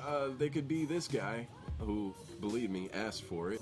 Mexican citizens beat up a pedophile for raping and killing a 6-year-old child. They now have him tied up to a pole, and apparently, I think they're like reading him his rights, because that appears to be like an officer, and he's surrounded by a bunch of citizens, and now they're all stomping on him. They're kicking the shit out of him. Damn. And apparently, once it was all said and done, they burned him alive. Well, can't really say that I blame them. No, you really can't. Like I said, he brought it on himself. A 6-year-old at that. I mean, to rape him was one thing, but to rape and kill? Yeah, you deserve to die. I feel like they would have just burned him anyways, even just even he just raped him, yeah. But that's what I'm saying, like, I'm saying there's people there who are more faint of heart who would be like, oh no, don't kill him, no. It will be no better than him. No, fuck that. I think the world would be a better place with him not in it. Yeah, fuck him. Honestly, like, you don't want to say that about really anybody just because people are human beings. And to add to that, again, unrelated, but kind of in the same realm of sick fucks, a man defends owning a child porn collection by stating he identifies as an 8-year-old girl. It's not a joke either. 45-year-old Joseph Gobrick says the images police found were not child pornography. He says they were protected by his First Amendment right to free speech. 13 on your side's John Hogan has a closer look at the Kent County case that started nearly 2 years ago as an endangered persons investigation, John.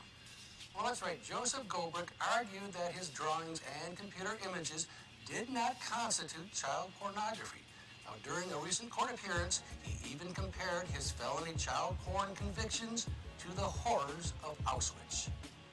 I am always an 8-year-old girl, and even my drawings and fantasies, I am always an 8-year-old girl. Bizarre statements in a case that was unique, to say the least. Joseph Gobrick was arrested back in 2018 Why for 8 child years sexually old? abusive material Like, found on you never Apple's matured computer. over 8? Now, that came amid an investigation into a runaway 17-year-old girl from Ohio. He had a minor runaway in the house. During a search of Gobrick's home on Pine Avenue Northwest in Grand Rapids, police recovered child pornography from his computer. Gobrick contends it was not real child porn, but rather computer animated. And Gobrick says he identifies as an 8-year-old girl. Whenever we did this, there were adults having sex with me in an online forum as an 8-year-old girl. Kent County Assistant Prosecutor Dan Helmer says more than 50... If you're an 8-year-old girl, why are you preying on young little girls? Are you an 8-year-old lesbian? Like, what is happening? I feel like, not even giving this dude an out or anything like that. No, fuck no. But I feel like he might have been, if not teased or picked on as a child. He looks troubled. He I looks feel like he might have been molested as a kid. he lacked proper guidance. Clearly, he I has mean- problems. I He mean- was better off just pleading insanity. For the one reason alone, and it's not even have to do anything with his personality. You see how the way the dude looked? Yeah.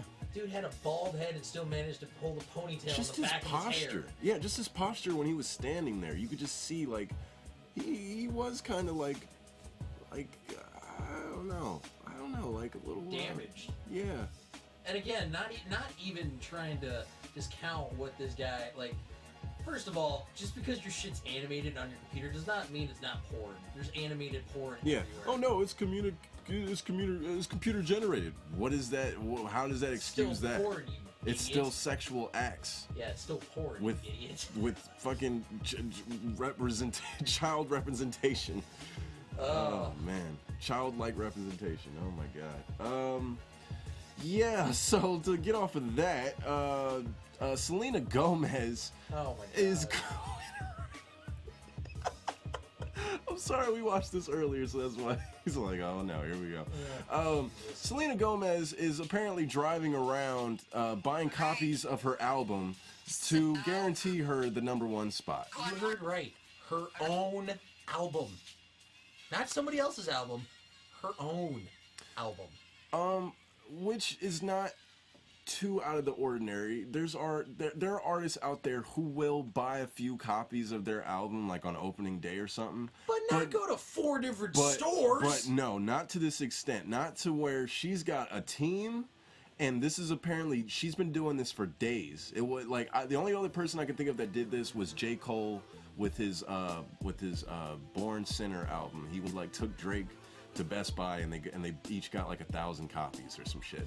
But that was about it. They just did it that one trip. That's it. But Selena Gomez has been doing this for days. Apparently, she's really trying to get this #1 spot. She's got her close friends in the car with her, and they are devising their plan. All right. So one more day. See, one more day after Gonna days. buy as many albums as possible. So we're currently going to Target, and Walmart, and everywhere. and That's why. That's right. am I like kind of desperate for doing this? I don't care. I don't care because this album is so it's rare. If it's so Rare rare, my why are ass. you having to buy it? If it's so rare, For days. why aren't people buying it on their own? For days. Are you kidding me? You've been doing this for days. You look like you have been in this goddamn video. Yeah, she really does. It looks like she's just like gone through like zombie killing and just got done, and now they're about to go do some more. Yeah. Like, Yeah. are you kidding me, Selena? Selena, Babe. if you like the way you look, go fuck yourself. Like, come on now. Stop it. Like, Jesus fucking Christ. His mama liked everybody, but not you, bitch, and this is why. Like, Jesus fucking Christ. What is wrong with her? It's like I almost want to buy an album just out of pure just pity. I don't. Fuck her pity. I kind of feel sorry for her. I don't. She's crazy. She's gone off the rails. Fuck this bitch. I mean, In the sense of like, she looked out of her mind, like bro. she even asked like, do I sound crazy for doing this? Yes, you do. You sound insane. No, she for was doing like, this. I probably look desperate doing this, but I And don't you care. do. I don't care because this album is so rare. If it's so rare, why are you having to do this? For days. It's not just one day. It sounds like she did it for like a goddamn week. Yeah. Like Yeah. she had nothing better to do for That's a week, and exactly- she was just like, yep. "Who can I call up who doesn't do shit? You, and you. We're gonna go to every single store in goddamn California and Oh buy my all my God. goddamn albums. I don't care. We are going to every single one, and we are selling So the bitches out." if she gets #1 spot, I just want to You know call why. just sheer, just unabashed, unapologetic, just Ignorance? No, not ignorance. narcissism. I don't know. That's Like, more of it. so what I'm gonna do is I'm gonna download this album. I'm going to illegally download this Don't do it. album. Gene, you're going to Just so I your can, plea. just so no, I'm just gonna, no. That's the thing. I'm just gonna illegally download this album just so I can delete it. Illegally download it, mind you. We're not gonna go buy it in store because it's not worth Or it. you know what? I might just do? I might just illegally download it and then burn it on a disc and then make copies of that disc and then hand it out. For free. And it won't be for days. It'll be a single day. And he'll just go over with a plane and just there you go, and just let it rain. And look, nobody will want one. I'll be like, I got that new Selena. Hey, dog, I got that new Selena. I will be slapped. Seriously. I would be slapped and Selena, ridiculed. go back to sucking that Justin Bieber dick, okay? Because you're not doing it well on your own, all right? You're just not. You are going around to every other fucking store and buying your album. How there has not been a person in there being like, wait, why are you buying your own album? What are you doing? How did nobody say that to her? Not one person in those stores didn't say anything to her. They're just like, oh no, yeah, she wants just to buy all the Selena Gomez albums. Huh, that doesn't sound fishy or weird.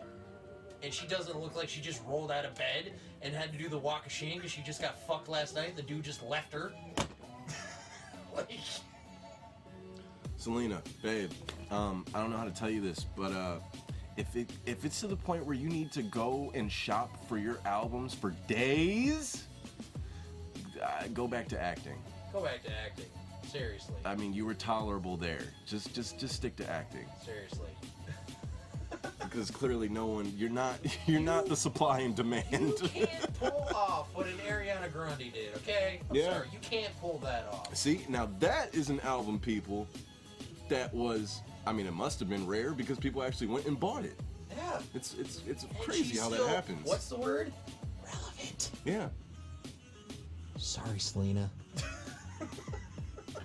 I mean, like, what? Like, you can't say those are albums sold. They weren't sold. They were sold, weren't they? They still had the price tag. Somebody bought them, right? They were sold. That's buying something you own. How many units did I sell? 10,000? Awesome.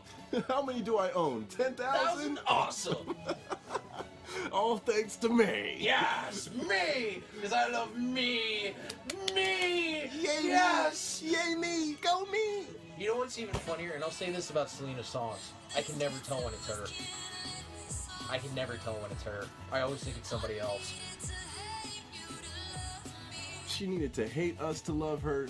Because now she is fully in love with herself. She is buying her album. She needed to lose Justin Bieber for her to love herself. She needs to buy her own album for days. The people may get Justin Bieber crap. Shit, I get Justin Bieber crap.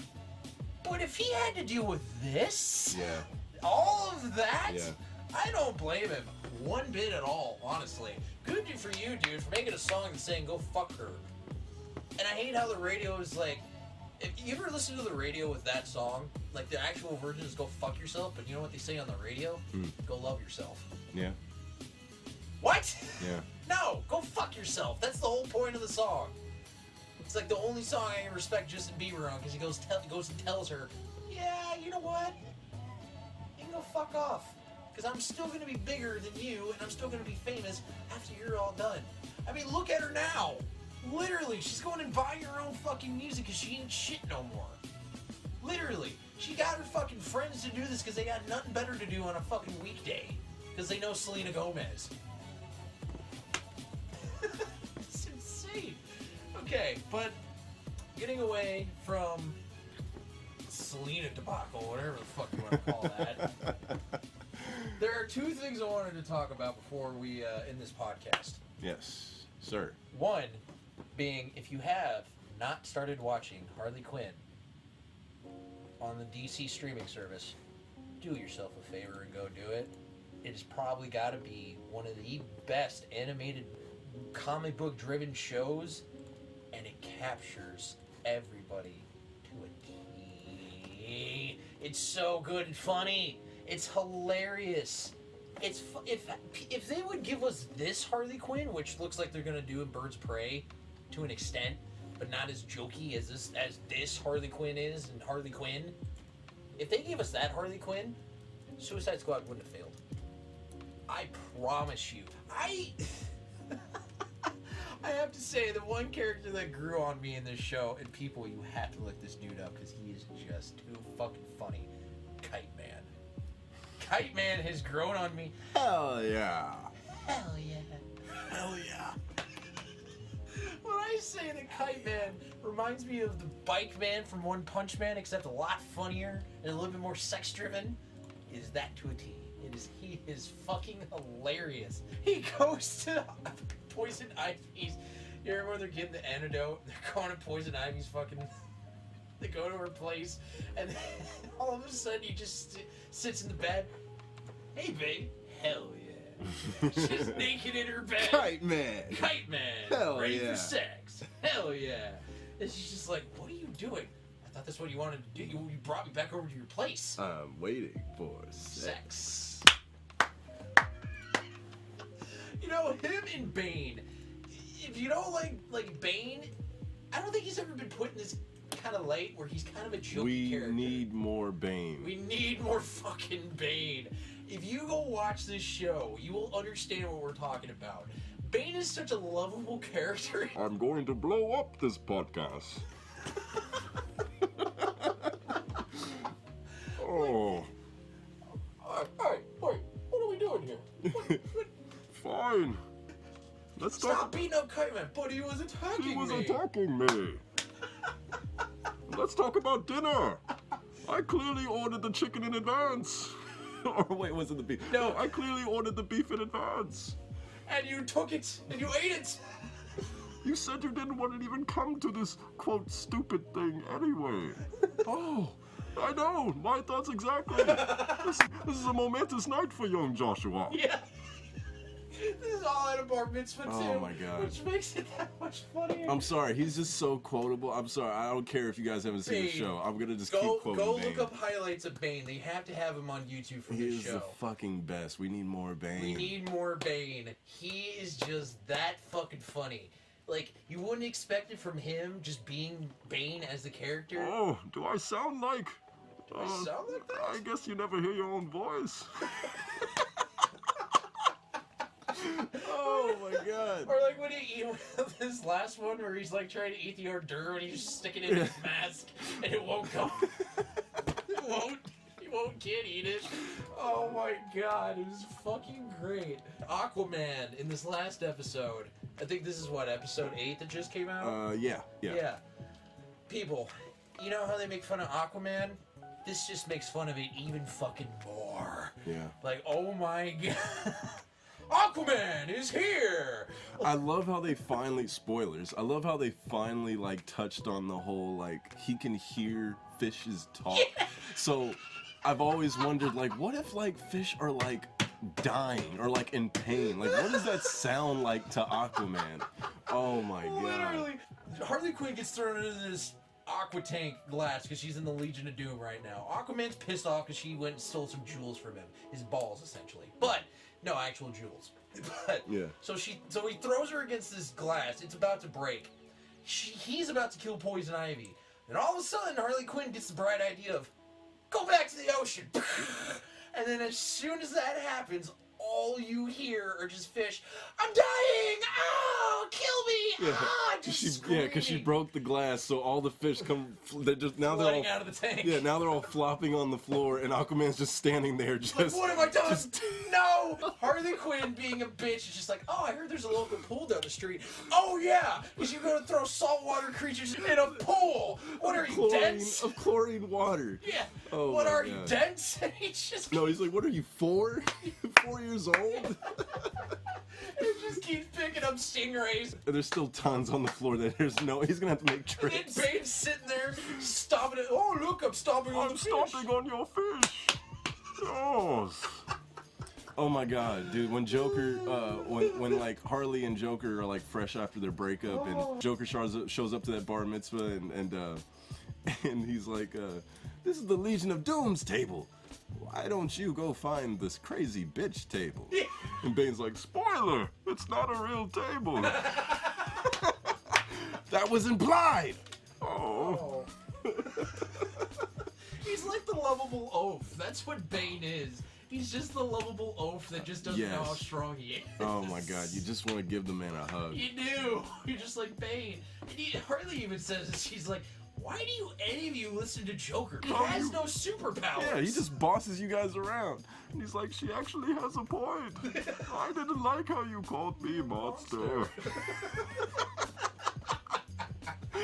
Oh. More Bane. That's my... More Bane. Please, that's and my I want one... more Frank. Give Yes, me back Frank. actually, I concur with that. Those are my requests for season 2. Because I think this season is about to end since Birds of Prey is like 2 weeks from now. Coming around the corner. Yeah. So, yeah, more Bane, more Frank. And if you don't know who Frank is a man-eater plant voiced by funny comedian J.P. Smoove. J.P. Smoove. J.P. Smoove. With a V. And you know what's even funnier? They get so many good voices for this show. For God's sakes, they got the dude for SpongeBob. And I told you, I'm like, Yeah. that's SpongeBob. And you're like, Yeah. wait, is it? Yeah. And then you start listening to it, you're like, SpongeBob. It's a great show that, if you follow comedians, it's a great show to watch. Because you'll be like, oh, that's it's a great, such and great such. guessing game. It's just awesome. And It's some of really the comedy that they throw into it, like, I'm not going to give away everything, but I think it was like one of the very first episodes when they become a squad, and then they get the t-shirts out and says Suicide Squad on the t-shirt. Cool. Yeah, and it's like the exact same font. Everything. Yeah. I will say though, one of the characters in the show, and you'll see which one we're talking about, is the shark. Yeah. Dude, he's King goddamn. King Shark. Yeah, he is fucking hilarious. That is especially when he goes to prison. When he goes to prison. Yes. And he's about to That's leave. my favorite King Shark moment. And he's like, "Hold on, guys. What the hell did I say about saying that word?" He's just like, "Oh, sorry, King Shark. Oh, they're learning. They're learning. I swear to God, I will kill all of you." And he just leaves. With my bare fucking hands if I have to. Oh my god. He is fucking hilarious. Or when they're swimming. Who would think that a man shark, me, a man shark-like being, could be perfect for this specific situation? Who would have thought it? Oh so my god. fucking stupid. Oh my god, that show makes me laugh. And then the other one I wanted to bring up, because it's new. That's Ron Funches as King Shark, by the way. He's a great comedian. Oh, too. he's hilarious. I didn't know that was wrong. Oh, okay, that actually does make sense. Yeah, now you can hear it, right? Now I can Yeah. hear it. Wow, now I can't unhear it. Oh, God. But the other movie I wanted to talk about, new movie Mobius, whatever the fuck, Morbius. DC vampire, let's put it that way. He's a Spider-Man villain. So Marvel vampire. Yeah. Okay. Sorry, my bad. Anyways, Marvel vampire. Yeah, he's got ties to Spider-Man, Blade, and I think Ghost Rider or Daredevil. But That yeah, would make sense. most of the time you'll see him with Spider-Man or Blade. I feel like it'll be a good movie. Because at least from what I saw, there was one part in the trailer where you do see him actually go into Morbius. Like, he looks like He looks really good. He looks really good. I mean, we'll see how it goes. It's Jared Leto. I wish the best for him. Is that who it is? Yeah. Wow. So he couldn't be the Joker, so now he's gonna be Yeah, so now he jumped to Marvel. Yeah, I wish him the best. I feel like he didn't get a fair enough shake with Suicide Squad. Apparently he shot enough for a full Joker movie for Suicide Squad, and all his shit got left on the cutting room floor. Yeah, so I wish him the best. It looks cool. I'm down. I mean, I've always dug Morbius as a character. I never thought there would ever be a Morbius movie, but I'm all for it. I just hope they actually do well with it.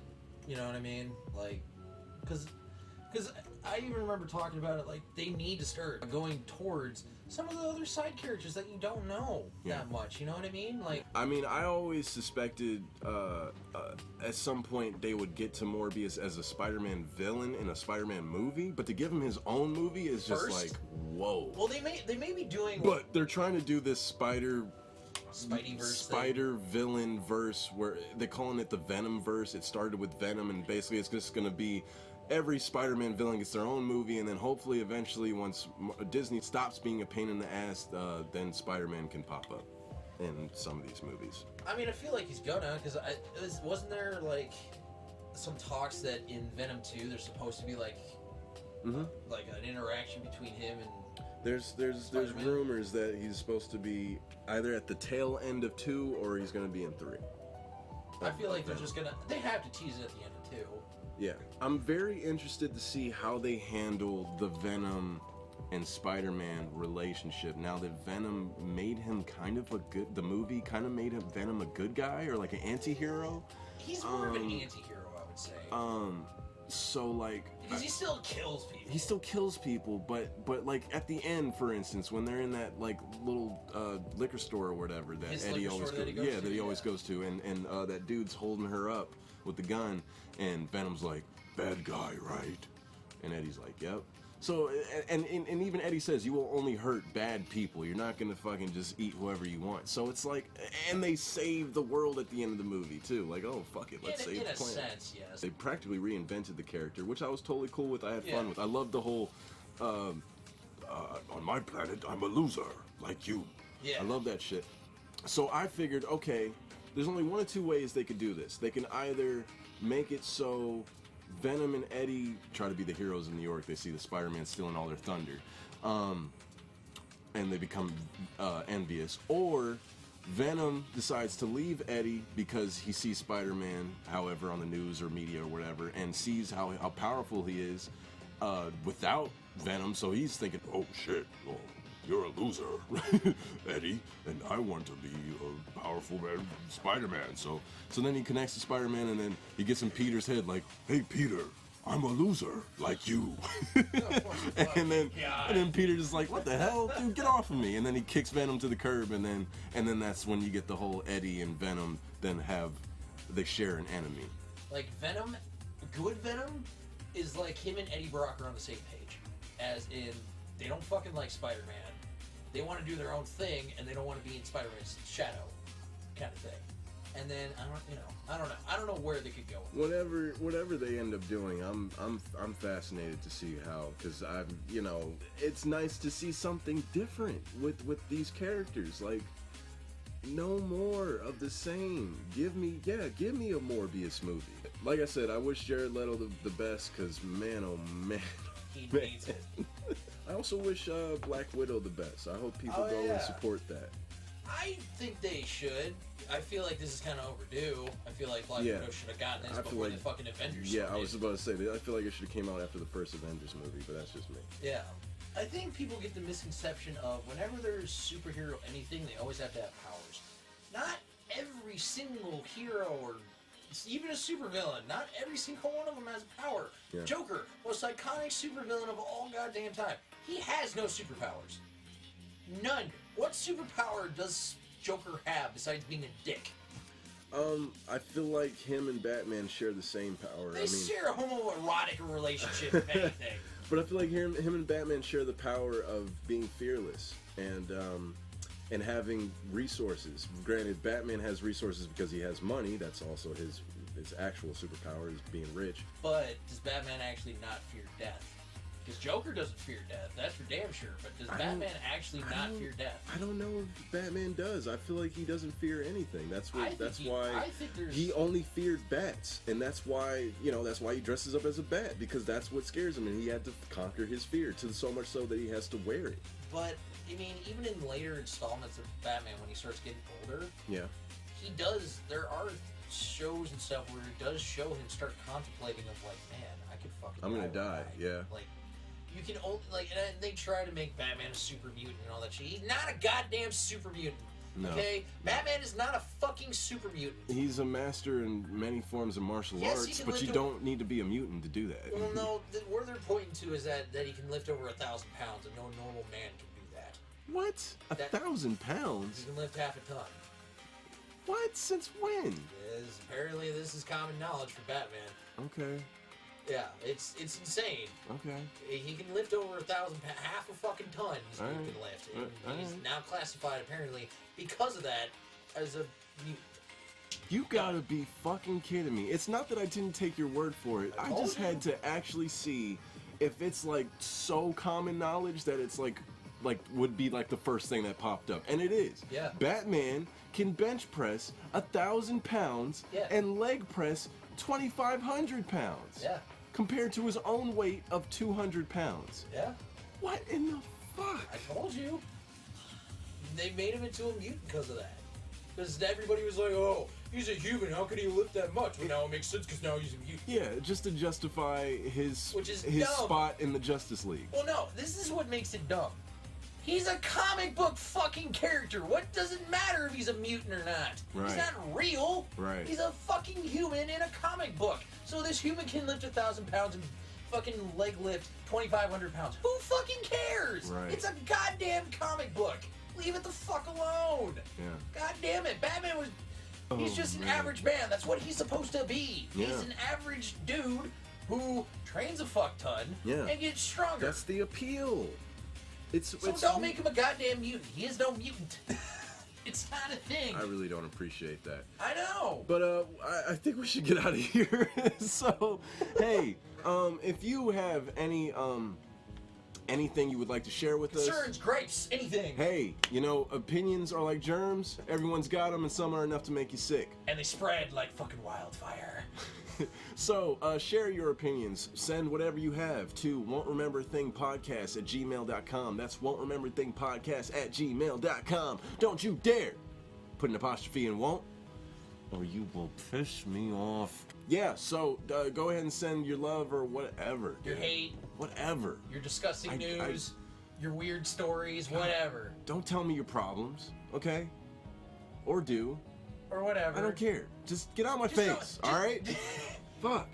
I feel like if you guys tell us about your problems, just don't make it so goddamn deep and personal where we're like, oh god damn it. Yeah, Do I know this person? But don't shy away from sending me like a novel. I'll read it.